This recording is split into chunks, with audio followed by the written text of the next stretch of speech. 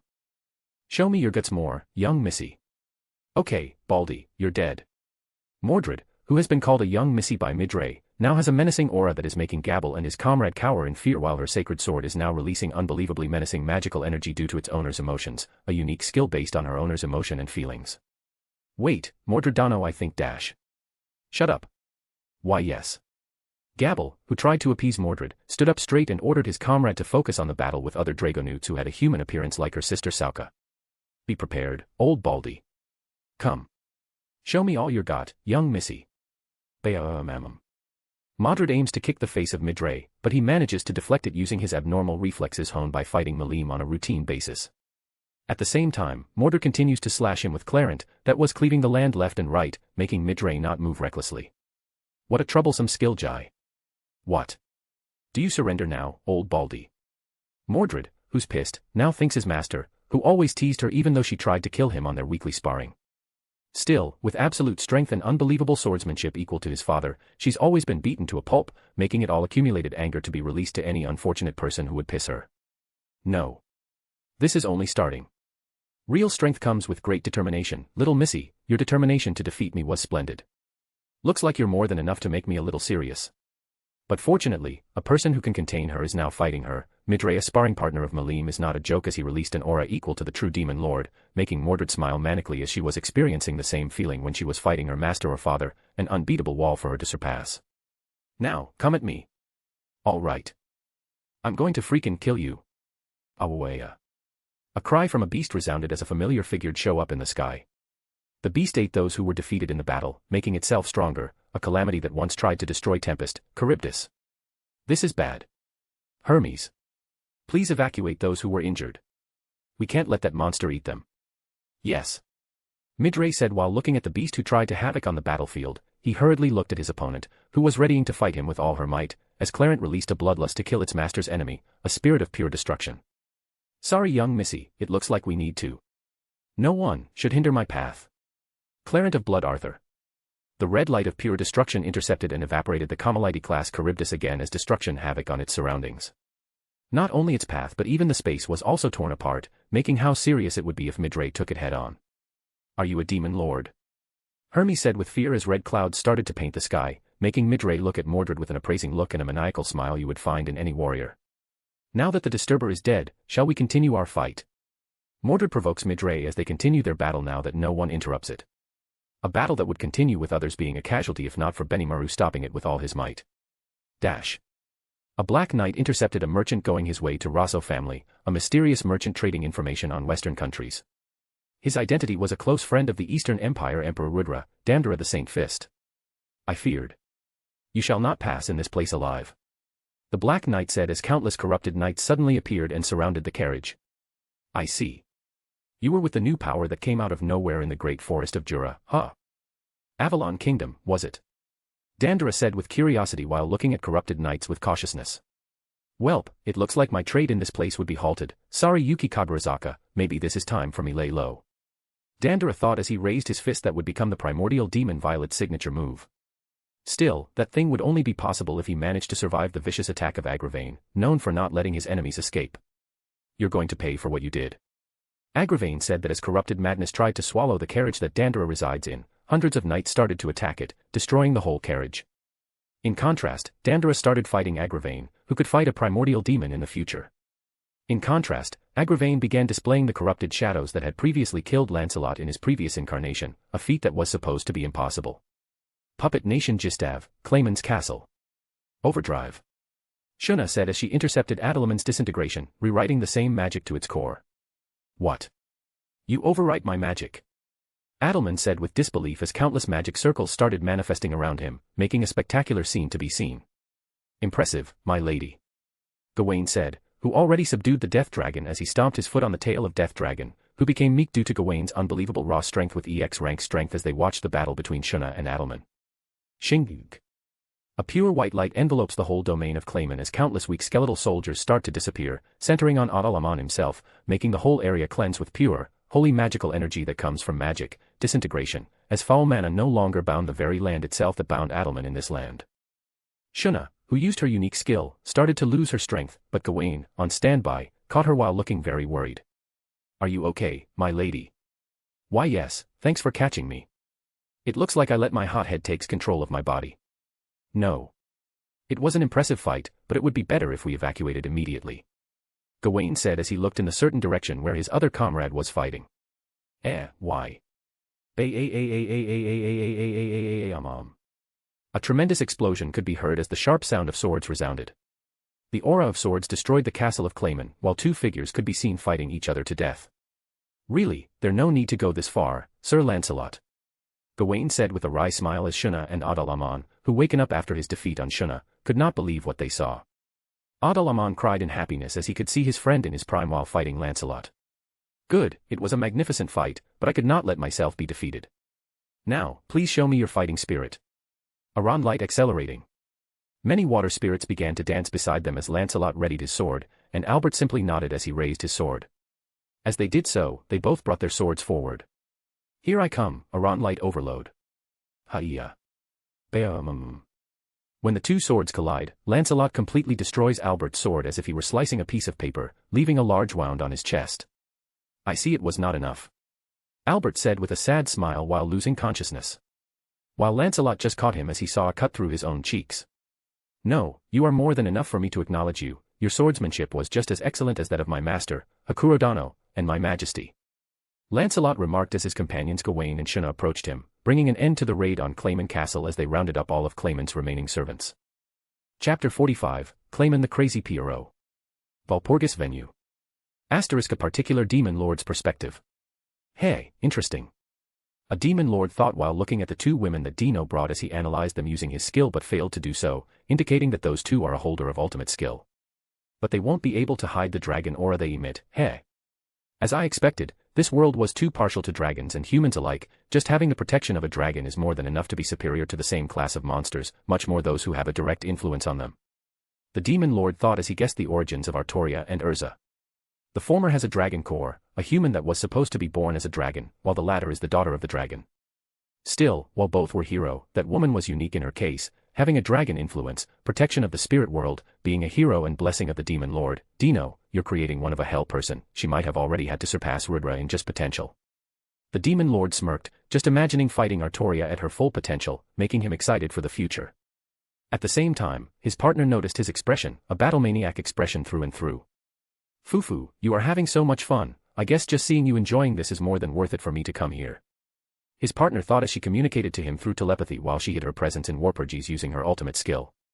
At the same time, the demon lord just shook his head with a smile while looking at the slime, which was also interesting in its own right. That was the slime Leon was talking about. The one who crushed all those who performed that summoning experiment he was performing through Western kingdoms as Leon gathered those data. Rimuru, who's fighting Malim, manages to see the Demon Lord, who analyzes him, making Rimuru have a chill on his back. Hey, quite a sensitive guy. I hope you will be able to last long in this banquet where Demon Lords gather, because the member was constantly changing aside from me, Malim, and Ramaris as founders. An opening day so. Bam. Malim said as she punched Rimuru through oblivion, making the Demon Lord who analyzed him shake his head. Well, he's still inexperienced. Oh ho, well, it looks like the fun was coming at the climax. The Demon Lord thought as he saw Clayman chaotic magicules going haywire while those souls he killed started gathering inside him, making the Demon Lord smirk as he enjoyed watching the clown's last moment. No. I won't let myself be defeated in this place. I promise that person and Lord Kazarim-sama that I will return alive. Clayman shouted with anger, while Artoria just looked at Clayman with disinterest as she continued to make a punching out of him. No. Your life starts to clock down the moment you make a move to my kingdom. Artoria said as she manifested her sacred lance, making all the Demon Lords in her presence flinch, particularly Ramaris, who shouted for her to stop what she would do. Sacred Lance partial release. A great holy spirit started to manifest within the bounds of the barrier as golden light occupied the whole barrier created by Guy Crimson. In contrast, lesser spirits started to gather around the Sacred Lance, who's been manifesting halfway through Sacred Lance. Artoria, don't do it. Just as the Sacred Lance would manifest, Dino, who's been watching the fun on the sidelines, uses his authority to stop Artoria from using one of her ultimate weapons, making the Sacred Lance disappear before it was manifested while Artoria looked at her master, who nodded to her at the same time. But if my master said so. Artoria, who looked at his smiling master, said reluctantly, as she knew he would punish her later if she continued her actions like no meal for 3 days or no more food for her in the next decade. Hey! Did that woman try to manifest spirit world in this place? A giant demon lord said as he looked at Artoria with a serious expression while also looking at his old friend Dino who's been ignoring him the whole time. Hey, what a particular way of using holy attribute. I thought I was the only one who knew to use the secrets of that element in this world but... The maid of the Demon Lord Valentine thought while looking at Artoria with fascinating eyes, her unique skill, lust started manifesting as her affection towards Urza and Artoria grew. TCH, it looks like someone does not want their possession to be stolen. The maid thought as she looked at Dino, who's looking at her with languid eyes as if he saw through her thoughts. At the same time, just as she thought that Dino was warning her due to bad thoughts about his subordinates, he gave her an okay sign and started watching Clayman again. Welp. Yuri is not bad. Dino said to his mind pervertedly while Clayman, in his last struggle, started forcefully to awaken as a true demon lord, making the whole place chaotic as magicules started amassing around him. At the same time, that mass of hatred the Clayman managed to accumulate started to strengthen him as the remnants of souls he killed in the past fueled him to become a true demon lord but an incomplete one. Ha ha ha ha ha, heaven does not forsake me. Look at me. I have acquired the power. Waha-che-ha-e. Clayman said, looking at everyone with hatred and mocking expressions, while he started on planning to run from Valpurgis. Even though he gains power, he is not an idiot to battle all the demon lords in Valpurgis. It looks like it's really begun now.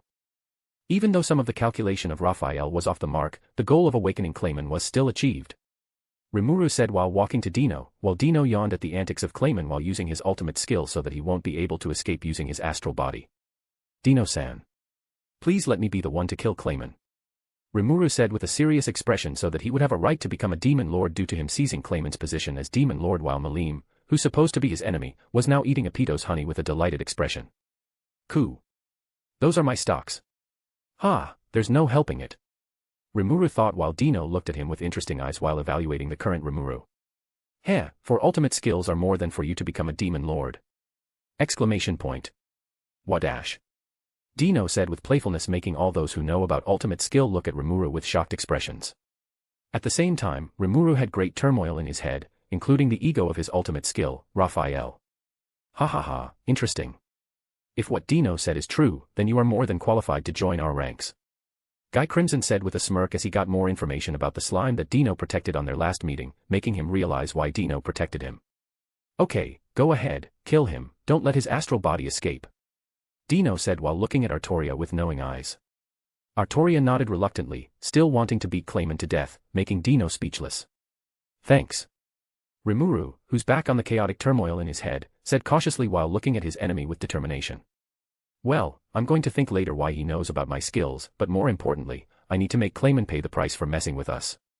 Rimuru thought while everyone watched the last moment of Clayman the crazy Pierrot. Chapter 46, A New Threat. Clayman's Castle. Sir Lancelot. You're reckless as ever. Gawain said with a smile while looking at Lancelot, who's looking at the resistance that would oppose them, but with Edelman's help in summoning his skeletons, they are more likely to finish the operation by raiding the Clayman's Castle, while Shunna, who accompanied them already leave the Clayman's domain. I already do my duty as a knight. Hey, even impressing that lady was one of your duty. Gawain jokingly said while Lancelot did not answer him as Gawain already knew his answer even though he did not say it. Even though she's lacking in the chest area but with that personality. I fear everyone would most likely want to dash. Akashic, warning. A highly dangerous individual was within vicinity angry face. Akashic warns Gawain and Lancelot as they become tense and prepare for the upcoming unknown enemy. Bang. A sound of a bullet resounded as it pierced through the castle walls with disturbing magicules. At the same time, thanks to Akashic warning, both Gawain and Lancelot managed to dodge the upcoming threat, which was supposed to be impossible given with the enchantment of ultimate skill. That's amazing. I thought I'd completely eliminated my aura. The man in military uniform said so while emerging from the darkness, one of the trusted men of the Eastern Emperor, the stalker of the halls of information, the men who lurked in the shadow of the Empire. Tatsuya Kandu. The head of the Intelligence Bureau and the most powerful warrior in the Eastern Empire. Akashic, warning a bullet of that caliber could cut your connection to Master. Rendering your revival abilities. Angry face. Wadash. Sir Gawain.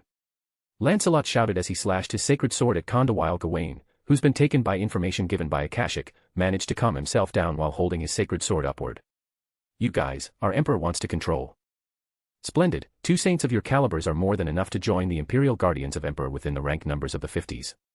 Tatsuya Kandu analyzes the strength of both Gawain and Lancelot while at the same time deflecting the moves of Lancelot, making Lancelot have a déjà vu feeling like when he's sparring with the strongest swordsman of the Tempest.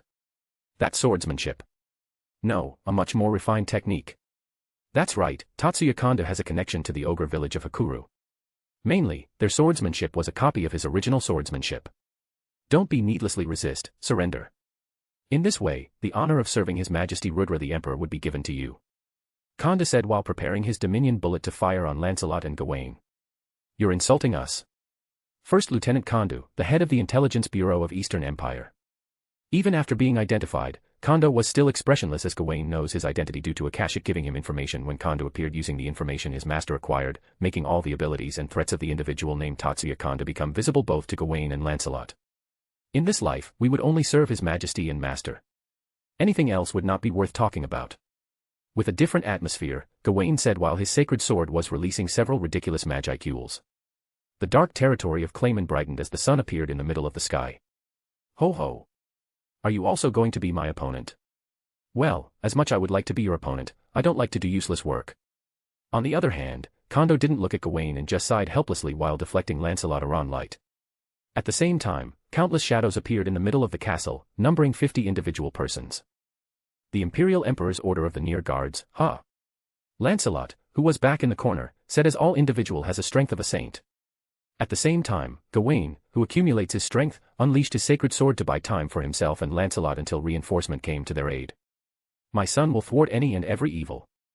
Excalibur Galatine. Gawain slashed his sacred swords downward on the Imperial Emperor's Order of the Near Guards, letting all the individuals that tried to subdue them feel the power of the sun. Forgive my king, but going to use this curse. Lancelot no longer hesitated as he unleashed the limiter he's been hiding from His Majesty and Master, making him look a much more berserker self as madness corrupted his mind. Aron Light Overdrive.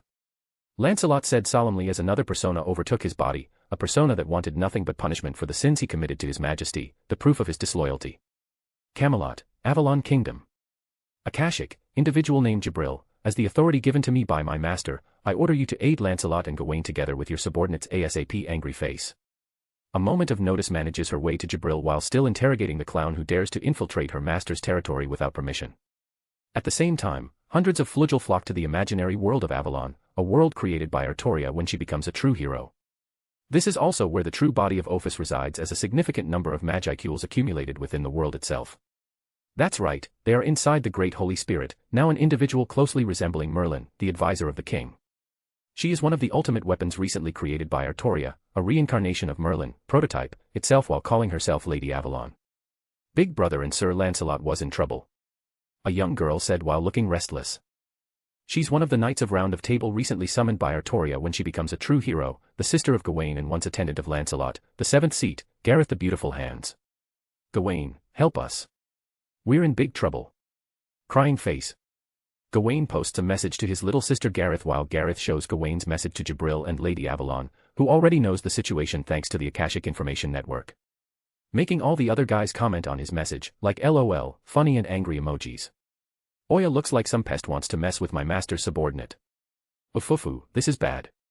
Sir Lancelot and Sir Gawain would most likely die. The Jibril said with annoyance while Lady Avalon laughed at the situation, making Gareth think it was too late to rescue her brother and mentor if they continued their antics. Wahaha, I'm fired up. A crazy mage said boisterously, accompanied by other fairy tale guild members who's been training in this place since their defeat on Acnologia, making Gareth feel bad about this situation. Don't worry. We're going to rescue your brother ASAP, Lucy. Happy. It's a quest. I. Natsu, I think dash. I see you want some action. I would gladly bring you there. Jibril said with a sadistic smile as she and other fairy tale members disappeared, leaving Gareth and Lady Avalon in the imaginary world of Avalon. Brother. Sir Lancelot. I'm going to prepare your graves. Chapter 47, Dragon Slayer with more power. Walpurgis venue. Taste my ultimate technique. Demon Blaster. With a sudden gain of power, Clayman unleashed his power on Rimuru. At the same time, Rimuru, who's been looking at him with a nonchalant expression, brought his hand forward as the power of his ultimate skill condensed in his hand. Shallow it up, Beelzebub. The ultimate skill, Beelzebub eats the very essence and everything that comes in contact with it, as Clayman's ultimate technique become food for Beelzebub, making Clayman stun for a second. Impossible. That can't be. That was my ultimate technique. It's no use, Clayman. You're weaker than me. If you tell me everything, you know, I'll give you a painless death. Rimuru said as he walked towards Clayman, who's been aiming for escape since his Force Awakening as a true demon lord. Kihihi. I am a deathman. Even if you kill me, I will come back to life, and sooner or later, I will see you Guadash. Clayman, who's been talking to Rimuru, was punched by Rimuru as he used the acceleration skill on Clayman, making Clayman experience countless days of waiting just to be punched by Rimuru, as though acceleration skill makes the user slow the awareness of time itself. Wow, that was painful. Dino said with amazement while pitying Clayman, who received Rimuru's punch continuously. That was for sure. Guy Crimson said so while smiling at the creativity of Rimuru. At the same time, Urza, who's been watching the show, whispered something to Dino while Dino nodded at her, making Urza disappear to the venue of Walpurgis. Master, where's Urzadano going? Artoria questioned as she saw Urza leaving with haste. Well, she decided to help her comrades in that fight. Dino told Artoria, who's been watching Cheyenne and Rimuru beat Clayman to death. In contrast, Ranga watched the fox monster, who's been beaten to oblivion by Artoria in their first fight. Are you really sure that they could handle him? He's a threat that should not be underestimated, Master. Artoria said, making her relentless.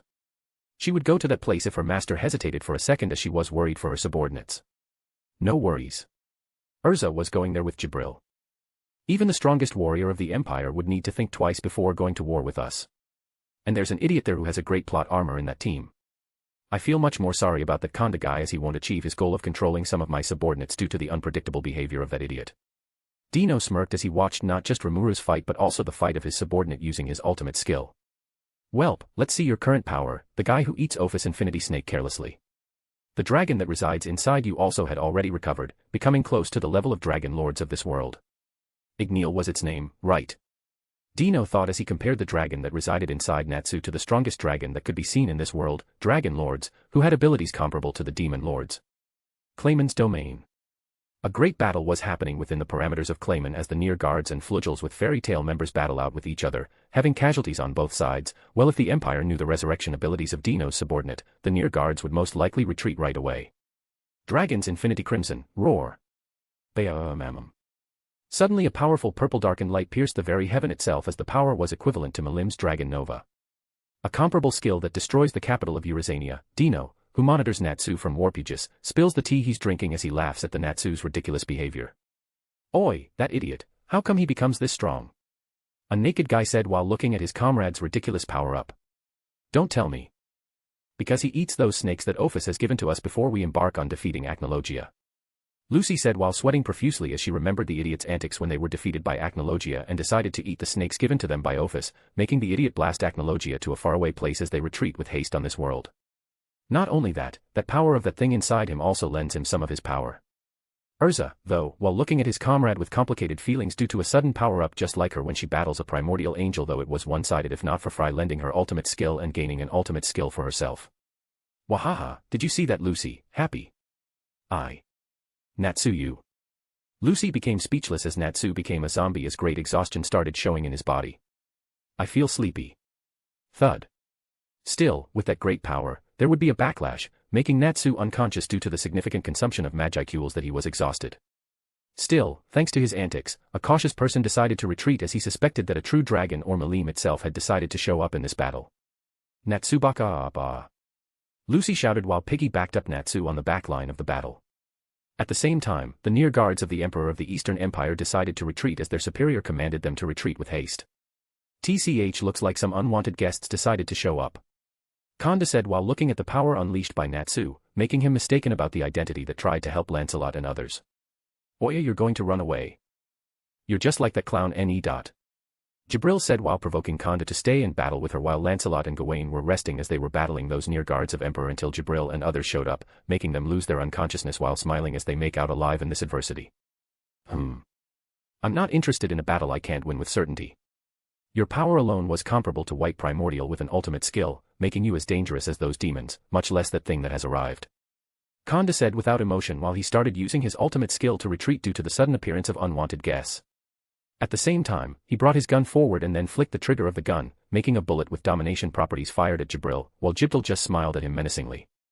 I fear that kind of trick won't work on me. I am the representation of rationality. Even magic was logical as long as there was a reason behind it. Jabril said as she disintegrated the bullet that was coming to her with the power of her ultimate skill, Imperfection King, Ball, making Konda flinch within a second while disappearing, making him miss the full power of Jabril when using her ultimate skill that bends every atom including the magiceuls and skill itself as long as she wishes. Such shame he's a cautious person. Next time, I'm going to bring your head for my collection fufu. Jabril said in a great mood while humming as she decided to target the strongest warrior of the Empire in the upcoming battle with the Eastern Empire. Chapter 48, Total Defeat and Celebration. Rosso's family territory. An old man with an aura of hero haki, albeit a weaker one, destroy the heart of the Black Knight that tried to destroy their territory. At the same time, he looks at the disappearing dark molds of the corrupted Black Knights of Farnus Kingdom and the Black Knight itself. This guy, he is not dead. I could not detect his soul. Damrata said with a grave expression while looking at the corpse of the Black Knight who injured him while making the head family of Rosso appear just to kill him. The Emperor should be informed about this guy's particular power, the power to control the dead and the living people. Damrata thought while the old man just nodded at him while he deactivated his unique skill, Hope, he who was once a great hero, was now only a shadow of his former self. He is also one of the subordinates of the true demon Lord Luminous Valentine itself, who controls the whole Western kingdoms in the shadow. Still, are you okay with this? He might be a subordinate of a demon lord. Damrata said while looking at his client's expression, which gave an intimidating aura even to Damrata himself. Nothing would be able to hinder our family's great plan on this world, not even the demon lords. The old man said while walking away as he decided to reinforce their defense while seeking a piece of advice from his granddaughter, whose ambition was comparable to the ambition of the Grand Master of the Free Association Guild, Yuki Kagarazaka. The power to control this world using great reliance on the economy, Damrata thought about the ambition of Rosso's family. Then he disappeared as 100 corpses of a Black Knight disintegrated into dark molds. Free Association Guild, main branch. I see. Laplace could no longer be contacted. The young man said with seriousness while his partner Elf shook her head with disappointment while being worried about Laplace itself. There is nothing we can do about it. After all, we might be playing on something we should not touch given our current strength. Yuki Kagarazaka said while looking outside his office as he narrowed his eyes in the direction of the great forest of Jura, making his partner look at him with knowing eyes. So, are you going to make a move against them? Well, even though I do not mind losing on those guys consecutively is not fun in its own right. What is the status of Footman and Tear? They are now recovering their wounds. I fear that they won't be able to move as the poison inflicted by that archer was still currently infesting even their souls.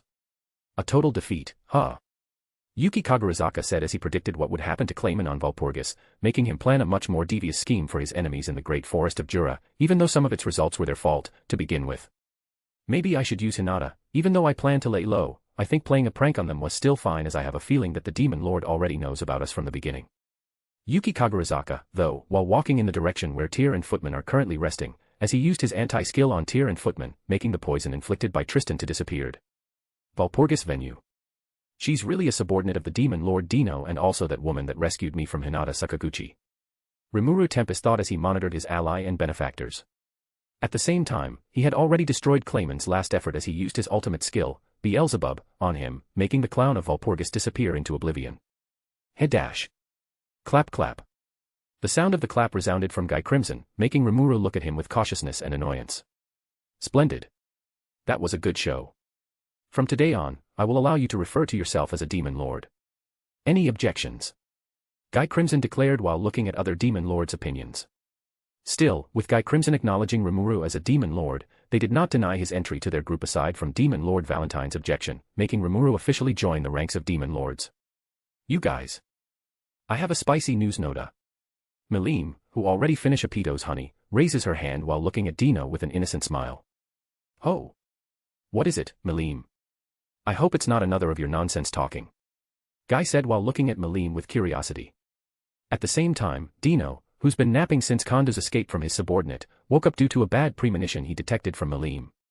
You see. Dino's already married. This is a celebration. Wahahaha. Wah, that loner is. Impossible. How could that gloomy guy would become married? Hey, if that were the case, this would be a lively banquet as we celebrate our comrade's happy marriage. F***CK. Dino said to his mind while the Demon Lord started celebrating his supposedly fake marriage. At the same time, Rimuru looks at Dino with jealousy, while Artoria does not say anything, but the blush in her ears could not be mistaken as being embarrassed by the situation itself. This. I might be the only Demon Lord who's already officially married, as the other Demon Lords won't acknowledge their partners or lovers as their spouses. Welp can't be helped, might as well follow the tide. Dino, though, as he shamelessly celebrated his party together with other Demon Lords who thought he was really married. At the same time, a certain slime drank off his wine as he turned off his poison resistance to forget the loneliness of his heart. Chapter 49, The End of the Banquet of Demon Lords. Camelot, Avalon Kingdom. The hell you're doing? Nyahaha, this is fun. Torturing this guy was fun. A flugel with medium-length sea-green hair and heterochromatic eyes said while she looked at the clown who's been repeatedly dancing as she used her unique skill on him. But I can't still help but wonder what that monkey was up to, Kondu, was it? The flugel said with a persona of cold-blooded and heartless one as her eyes shone with ominous light making Laplace have cold sweats behind his back. Azrael, don't do an unnecessary thing that would implicate Dino-sama. Another flugel said with aquamarine-colored hair. The bangs cover her other eye. She has had calm demeanor expressions while speaking with monotone sounds to Azrael. Naya, of course, but don't you think those Eastern Empire who dared to raise their hands against Dino-sama deserved some punishment? Azrael said as she floated in the center of Avalon. At the same time, other flugels could be seen flying around while monitoring the whole central world using the ultimate skill, Akashic as the base skill, making the world visible to the Avalon Kingdom aside from some territories covered with an amazing barrier that could block the power of an ultimate skill. Still, I'm much more worried about the spirit world. Look at those guys, they've been now fighting in the territory of primordial demons. Raffle said while looking at the Great Holy Spirit, equivalent to Lady Avalon, Merlin, rampaging across the territory of primordial demon Violet. Nyahaha, let them kill each other, it's not our problem, to begin with. They are Artoria's problem to take care of. Azrael said while looking coldly in the direction where the monitor of Easter Empire was showing up, having a bad feeling why those guys showed up while Lancelot and others were attacking Clayman's domain. That's right, Naya Dino-sama ordered us to repair that lion place. Azrael said as she brought some flugels to do's Dino ordered while at the same time forgetting someone who's been in the corner of Avalon. Oi. I'm still here. These freaks. Laplace is still dancing without stopping, making the Avalon have a weird clown dancing in some corner without one watching him.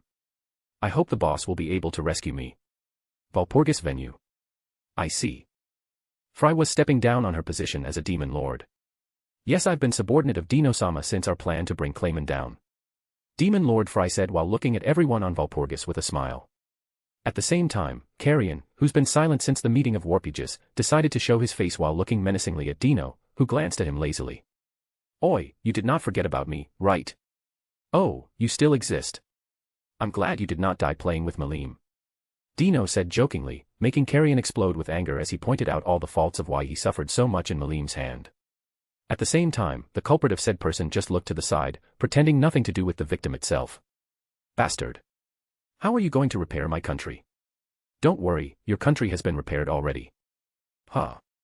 Carrion said doubtfully while looking at Dino, who's talking nonsense about his country being repaired to its former glory with additional facilities as freebies, making all the demon lords look at Dino with interesting eyes, particularly a certain slime who have been wary of him since guessing the number of his ultimate skills.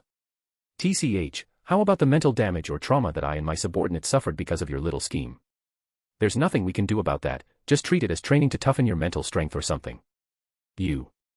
Dino does not care about Carrion's feelings and says some nonsense to him with a serious expression, making Carrion shed a tear of helplessness while making the other demon lords pity him, and Malim, who can't read the atmosphere, comes to slap his back. That's right, Noda, you do not need to care about small things. No. First of all, you destroy my country because of you showing that excess strength. You need to take responsibility. Wah. You're going to accept us as your subordinate whether you like it or not. Carrion said while declaring his decision to become Malim's subordinate to other demon lords, making him another demon lord to step down from his position. Mao. I do care anymore. Malim, who's not good at thinking, rolled on the floor like a kid, making Carrion do a gut pose, evidence of his scheme coming true. Are you about that, Carrion? I've taken a liking to you, maybe just another decade or so, you would awaken as true demon lord. Guy Crimson said with a disappointed expression, but Carrion had already come to his decision, making Guy Crimson leave with no choice. Well, there's nothing we can do as you guys decided to become their subordinates. Still, how much are you involved in this, Dino? Guy Crimson said with a smile, having a hidden conversation between himself and Dino just by expressions and eyes alone. You owe me another debt or explanation if I am going to translate his expressions. Dino thought so, as he did not care about Guy's interrogation about his involvement with this event. I already achieved what I came here. Interestingly enough, Clayman was persistent, even dying. He's still fighting for his fate by changing the past. Well, if not for my ultimate skill, Akashic, who can observe the parallel worlds, maybe no one in this meeting won't notice your unique skill, but...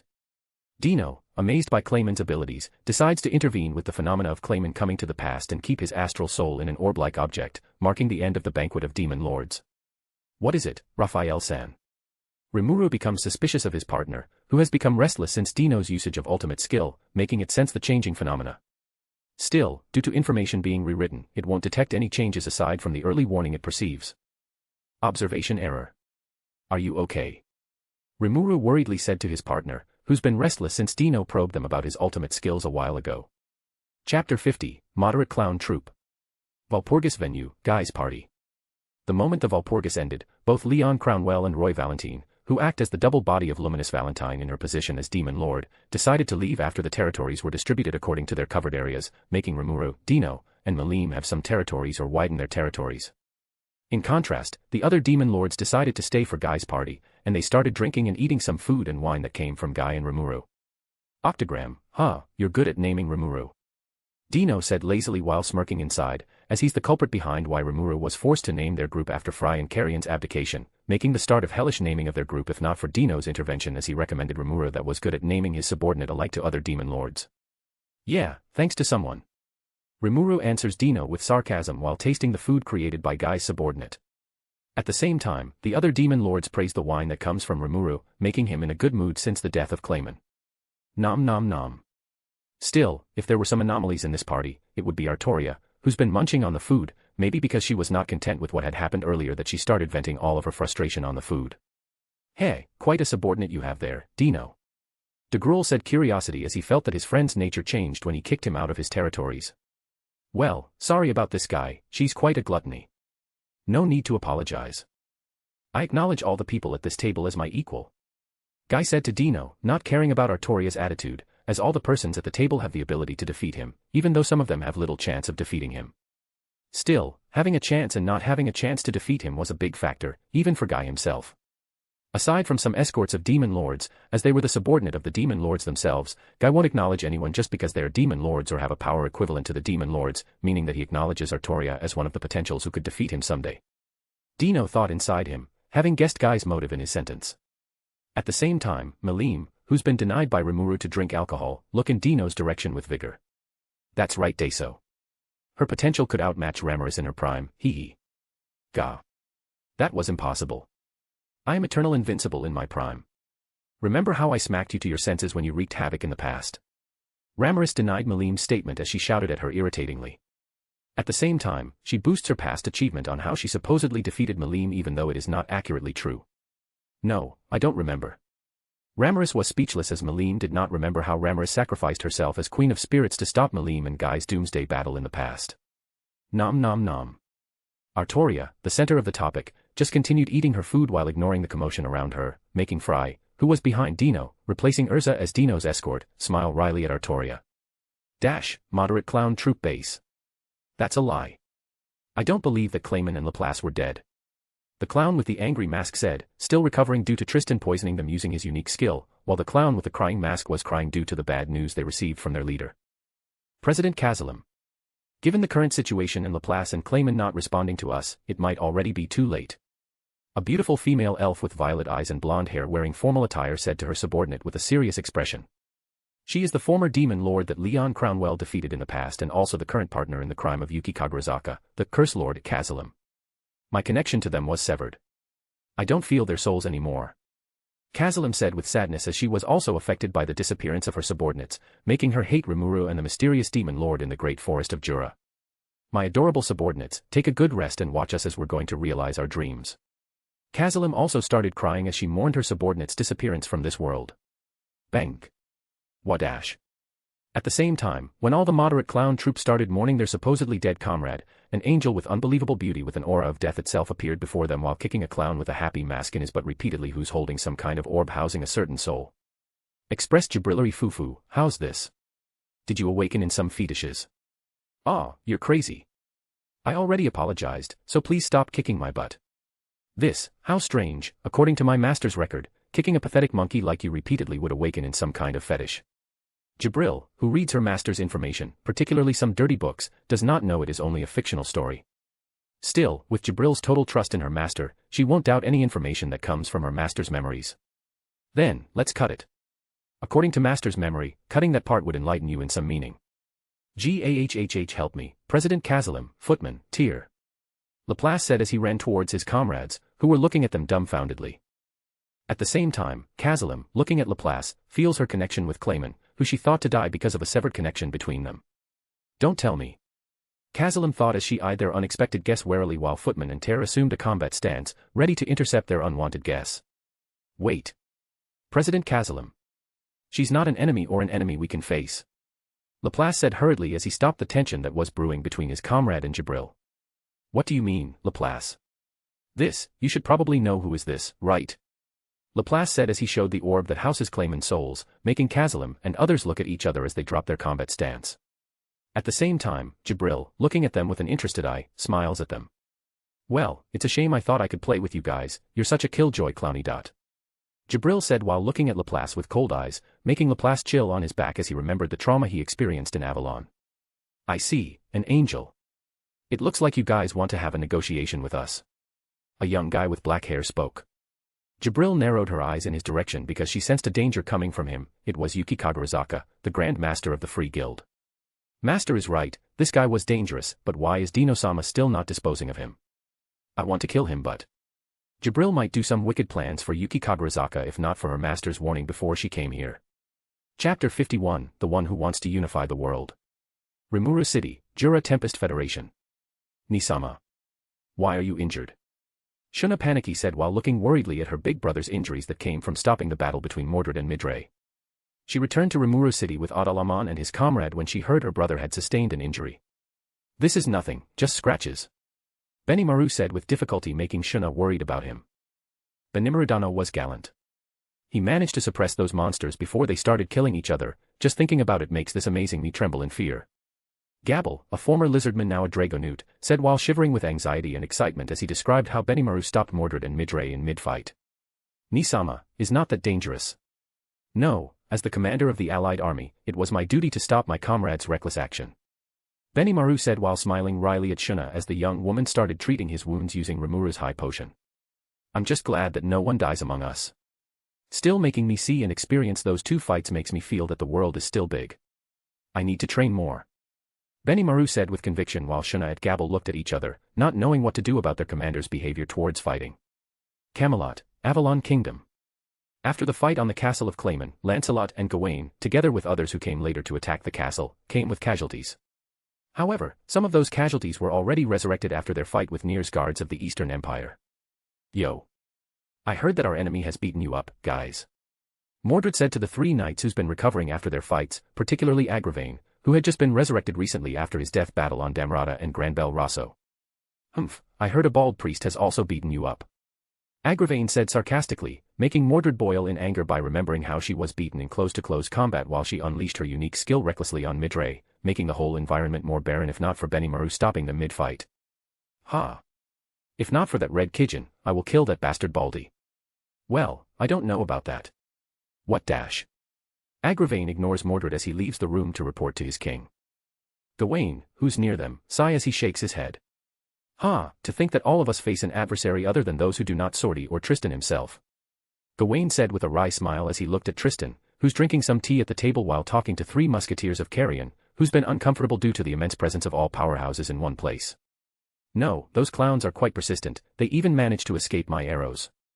I am quite ashamed to see our king. Tristan said with regret as he heard the words of Gawain and others. He then continued to chat with his guests while reciting some poetic lines to impress them and lessen their tension while recovering their stamina due to chasing some clowns in the whole great forest of Jura. Still, to think that Master would negotiate with them. I wonder what kind of plan Master is scheming with them. Gawain, who's already recovered thanks to his ridiculous recovery ability, left the other knights of Round of Table as he murmured his thoughts. Oi Sophia, no matter how I relax, is not this place a den of powerhouses level like Carrion-sama? Phobio said with transmission skill while looking around restlessly as an aura comparable to seated demon lords could be seen everywhere, not knowing that all the Flugels and other powerhouses already heard what he said in his mind. Be quiet, idiot. Albies communicated with Phobio having a bad premonition that the other parties could intercept their thought communication skills. My guests, shall I tour you to our town? Tristan said as he tried to lesser his guests' tension using the suggestion of touring them in the town, making all the three nods hurriedly as they could not sit around relaxing with powerhouses comparable to their master beast Carrion, as beastmen respect powerful individuals, much more to the beings comparable to their master. Eastern Empire.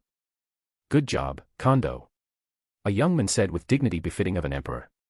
However, his expressionless face could not be taken as something to be trifled with as his domineering eyes scanned the actions of his subordinates. No, your majesty. During my raid, I could not even plunder a great pawn for his majesty. Please forgive me. Tatsuya Kanda said while kneeling to the young man. Besides the young man, a beautiful woman is beside him dressed in a Chinese outfit while a fan can be seen in her other hand. As expected, maybe there is true dragon aside from my idiot brother in that place. The beautiful woman said while bringing her fan to cover her face.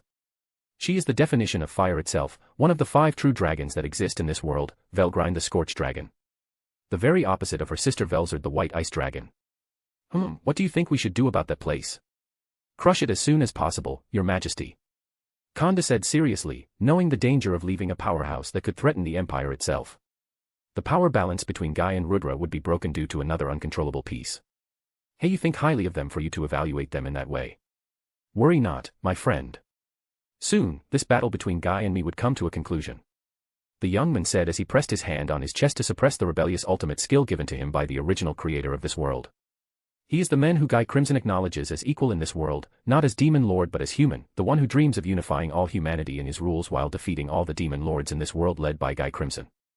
His name is Rudra Nam Ul Nazca. Chapter 52, The Lost Fairy. Camelot, Avalon's inner world. In the place where angels, spirits, and heroes gathered was a timid young girl. Her action indicated that she was unfamiliar with the place itself, but the fairies that danced around were very welcoming, as though the Queen of Fairy was in their presence. If any knights of Round Table see her, they might greet her as king as her looks are similar to the most important person in this world. Is this really the place Merlin was talking about? Wah, I feel like I'm out of the place. The young girl said as she walked around the Avalon through sheer will, as Avalon cannot be measured by dimension. Suppose anyone does not use any special transportation. In that case, they might find themselves losing inside Avalon as Avalon is a subdimension comparable to a small world, intrinsic skill of Fairy Queen, Ramaris. This is nothing compared to that world. This place might be a paradise as you won't feel loneliness or hunger. The young girl said she did not know she'd been walking in that place for many days. She might be already walking for weeks, months, or years. Still, the sense of time was almost non-existent in that place as Avalon was created by the ultimate skills of Artoria's ideal, Dino's parallel world magic, and blessed by infinity itself. A new being born as Artoria seeks utopia. Lady Avalon, I mean Merlin. Where are you? Heh, I thought you would still walk for another 10 years before you come to your senses. A young woman with long white hair, her beauty was out of the world as any person who had grudges against her would melt away as they gazed upon her. "Hello, my little king. I'm glad you managed to evacuate in this place before she found you, Fufu." "Ito. Hello. I'm Artoria Castor. I don't know why I summoned this world, but somehow I'm already in this place. A chain summoned, ha. How troublesome my master's ultimate skill is. Akashic-chan, rude. Angry face." A message came from Lord of Database Akashic was suddenly in front of Merlin. However, she ignored it and looked at Artoria's look-alike but much younger and innocent, a child of prophecy chosen by the staff of selection rather than the sword of selection. The situation might become more interesting, Fufu. "Akashic-chan, master would punish you if you do some catastrophe prank." Of course not. I'm just a spectator. I like watching every person in this world." "Akashic-chan, a demon lord-like attitude. I see. You're not a beast candidate for nothing." The tension was brewing between the ultimate skill and ultimate being, born from Artoria, though someone was panicking as she found herself stuck between them. Wah, wah. "Please stop. I'm still here," Castor Artoria said as she stopped the two from fighting with her clumsy attitude, reducing the tension between the two to dust. "Don't worry about that, little king. More importantly, welcome to this utopia. May you find what you seek in this distant land where worlds, hope, and infinity exists. Avalon Kingdom, Camelot Castle. She's here," Artoria said as she looked at the ceiling as though she could see beyond it. At the same time, Agravain and Bedivere are inside the throne room as they assess the world's current situation as significant changes are happening centering around them and Tempest. "Your Majesty, is there something wrong?" "No. I'm just looking at my different self." "I see, such as me also exist. How fascinating, this must be how Master feels when he summoned us." Agravain and Bedivere look at each other, not knowing why their king has a sentimental look. "Sir Agravain, did you prepare our war stocks?" "Yes. They are ready to be used against her and her army," Agravain said thoughtfully as he brought all kinds of documents for Artoria to look at. "Your Majesty, can we find common ground against her? I fear that something like this should be talked about rather than dash." "That was impossible, Naya. Bedivere was stopped by Flugel, whose position was second only to Jibril, the aide of Dino. The one that managed the intelligence of Avalon and brought judgment to any criminals that could be found on Avalon, Azrael. "And why is that, my lady?" Bedivere questions her, hoping they might find common ground against their new enemy. "Nyahaha, they are already at war with the Primordial of Purple. It's already at the point that we need to repeatedly kill them to discipline them, though the Primordial of Purple just thought of them as toys. Still, if we talk to her about their situation, she might compromise. No, Sir Bedivere. As long as I exist, she will not forgive me." Artoria said her thoughts, making Bedivere pause and close his eyes helplessly as he knows the history between her and his king. "It would be a matter of time before she knows that I also exist in this world, before something happened to my kingdom.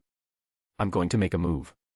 My spouse, you always use force. If you do that, we might not be able to reconcile with her. Well, given her history to you, it was something that was understandable, but that woman was a different person from what you know." "That was Nyaha. It's that a secret weapon, Master." Dino appeared before them together with someone whose appearance resembled the one sitting on the throne. A lily compared to a blooming flower on the throne. "Ito, hello." Castor Artoria shyly said as everyone was looking at her with intense reaction. Someone was shocked. Others were laughing. Then there was also someone looking at her with a serious expression. "It's time to start her journey, don't you think so? Holy Empire Rubrios, Sacred Mountain. The most sacred place where luminous Valentines reside was. It was also the primary base and home of the most powerful vampires in this world." "Are you serious, Hinata? Just because of that video?" "Yes, I'm going to Tempest to reconcile to them, at least have a common ground against them. If not, then let our fist decide." Hinata Sakaguchi said to the highest person, aside from Luminous Valentines, the Holy Emperor of Rubrios, Louis Valentine. "Still. No need to go there alone. I fear that they might bully you again, Hinata." The naked young woman suddenly appeared before them, the true ruler of the Holy Empire, Rubrios. She is the ruler of all the vampires and one of the oldest demon lords. If they want war, so be it. A newbie slime daring to direct her fangs to me was nothing but a laughable matter. We're going to crush them.